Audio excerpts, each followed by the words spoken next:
हाथ से दिया गया दान और मुख से लिया गया महादेव का नाम कभी व्यर्थ नहीं जाता।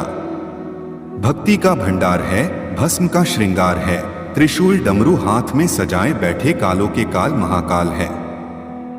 मनुष्य गरीब क्यों रहता है? यह बात माता पार्वती को समझाने के लिए भोलेनाथ बने गरीब।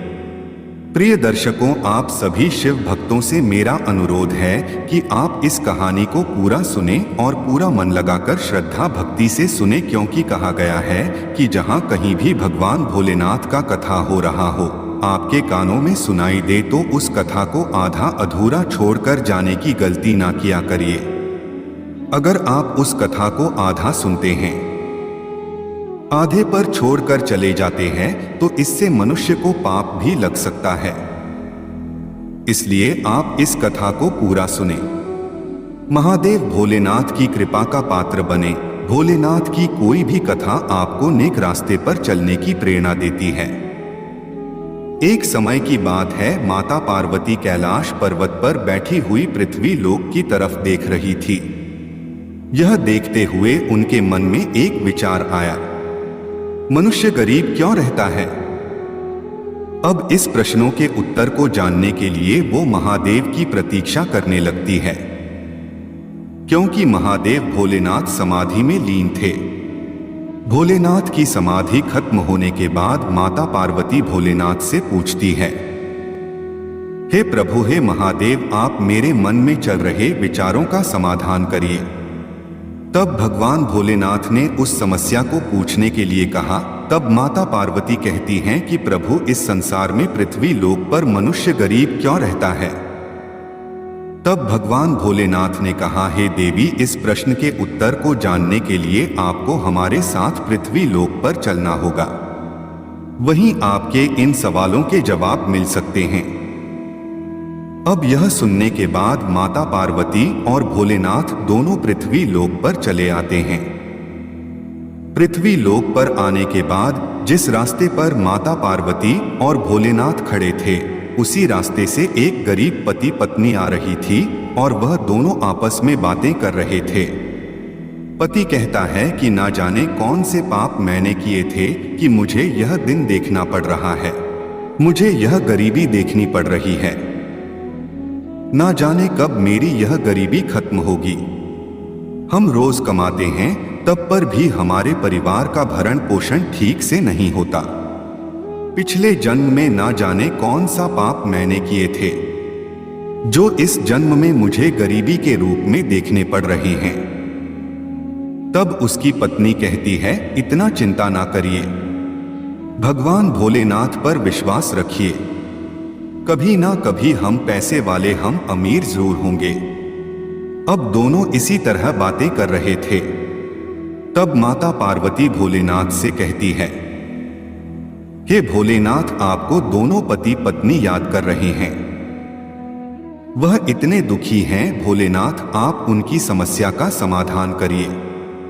मेरी यह इच्छा है कि आप उन दोनों को धन प्रदान करें, उन्हें धनवान बनाए। तब भोलेनाथ ने कहा, हे देवी, आप बड़ी ही भोली हैं। उन दोनों के भाग्य में अभी गरीबी है। वो दोनों अभी अमीर नहीं बन सकते, अभी धनवान नहीं बन सकते। तब माता पार्वती जिद करने लगती है और उनके जिद के आगे भगवान भोलेनाथ को झुकना पड़ता है। उन्होंने कहा, ठीक है देवी, अगर आप इतना जिद कर रही है तो मैं एक सोने से भरे थैले को उस रास्ते पर रख देता हूं।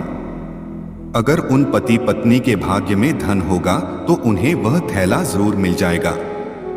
अब इतना कहने के बाद भोलेनाथ एक सोने से भरे थैले को उसी रास्ते पर रख देते हैं जिस रास्ते से वो दोनों पति पत्नी आ रहे थे। प्रिय दर्शकों, उसी समय एक अंधा व्यक्ति उसी रास्ते से आ रहा होता है।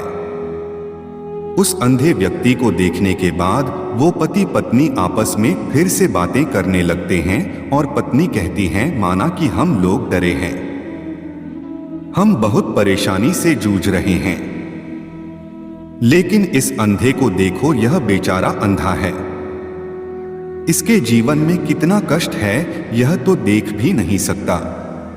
तब उसका पति बोलता है कि हाँ, यह बात तो तुमने ठीक कही, चलो हम आज अंधे होने का नाटक करते हैं और एक दूसरे का हाथ पकड़कर रास्ते में चलते हैं और महसूस करते हैं कि अंधे व्यक्ति कैसे रहते हैं, कैसे चलते हैं, कैसे फिरते हैं, उन्हें कैसा लगता है। अब वे दोनों पति पत्नी एक दूसरे का हाथ पकड़कर अपने आंखों को बंद कर लेते हैं और रास्ते पर चलने लगते हैं।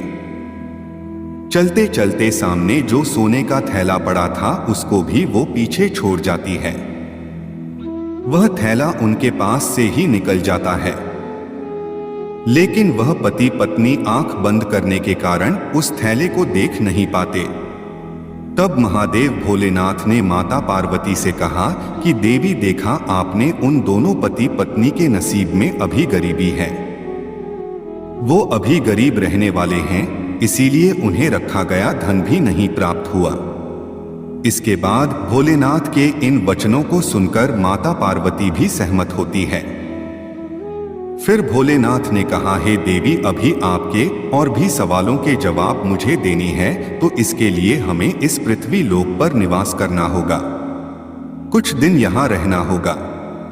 अब यह कहने के बाद माता पार्वती और भोलेनाथ एक साधारण मनुष्य का रूप धारण कर लेते हैं।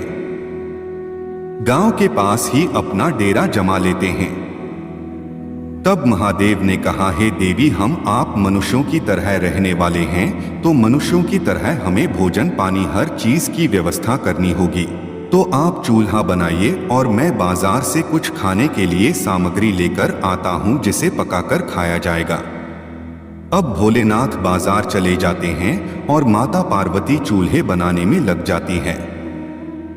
तब उनके मन में विचार आता है कि चूल्हे को बनाने के लिए ईंटों की जरूरत होगी।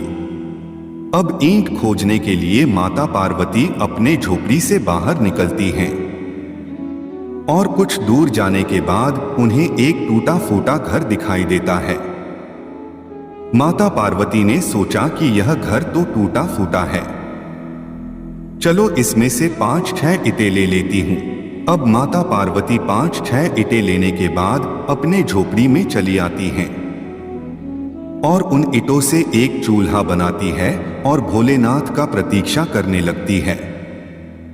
जब भोलेनाथ वापस आते हैं तो माता पार्वती ने उनसे कहा, हे प्रभु, देखिए मैंने कितना सुंदर चूल्हा बनाया है।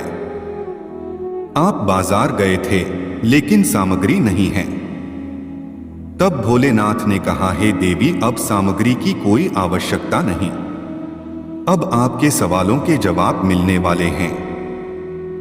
यह चूल्हा बनाने के लिए ईंटें कहां से लाएं? तब माता पार्वती ने कहा, प्रभु, पास में ही एक टूटा फूटा घर है, मैं उस घर में से ही इन ईंटों को लाई। महादेव ने पूछा, टूटा फूटा घर ही क्यों? आप किसी अच्छे और सुंदर घर से क्यों नहीं लाए? तब माता पार्वती ने कहा, मैंने देखा वह घर बहुत सुंदर है, उन घरों के रखरखाव बहुत सुंदर से की गई है, इसीलिए वह घर इतना सुंदर और मजबूत थे। मेरा मन नहीं हुआ कि उन घरों को बिगाड़कर वहां से ईंटें लाऊं, तो इसीलिए मैंने उस टूटे फूटे घर से लेकर आई। तब भगवान भोलेनाथ ने कहा, आपके सवालों का उत्तर तो यही है।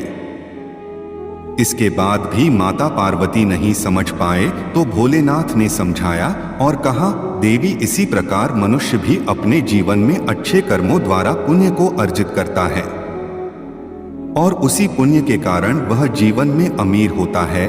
जो व्यक्ति अपने जीवन का महत्व समझता है वो व्यक्ति अपने जीवन में धर्म कर्म पुण्य दान का कार्य करता है, भलाई का कार्य करता है, परोपकार करता है। वह व्यक्ति एक तरह से पुण्य अर्जित करता है और उस पुण्य के कारण ही वह धनवान होता है, चाहे वह पुण्य उसके अगले जन्म का हो चाहे इस जन्म का, लेकिन उसे मिलता जरूर है। और जो अपने जीवन रूपी घर का रख रखाव नहीं करता, यानी कि वह पुण्य कर्म नहीं करता, वह दान दक्षिणा परोपकार नहीं करता, पूजा पाठ नहीं करता, वह व्यक्ति हमेशा दुखी रहता है और गरीब रहता है, क्योंकि उसने कोई पुण्य अर्जित नहीं किया, इसी कारण वह गरीब है। अभी आपने एक अंधे व्यक्ति को देखा तो देवी वह अंधा व्यक्ति अपने पिछले जन्म में किसी अन्य दूसरे व्यक्ति की आंखों को जानबूझकर फोड़ दिया था, उसे अंधा कर दिया था।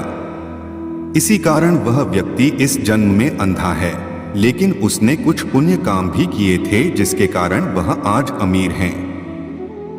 हे पार्वती, वह दोनों जो गरीब पति पत्नी थे वह भी पिछले जन्म में एक अमीर सेठ सेठानी थे। वह गरीबों पर अत्याचार करते थे, कोई दान धर्म का काम नहीं करते, पूजा पाठ नहीं करते थे, लोगों को सताया करते थे।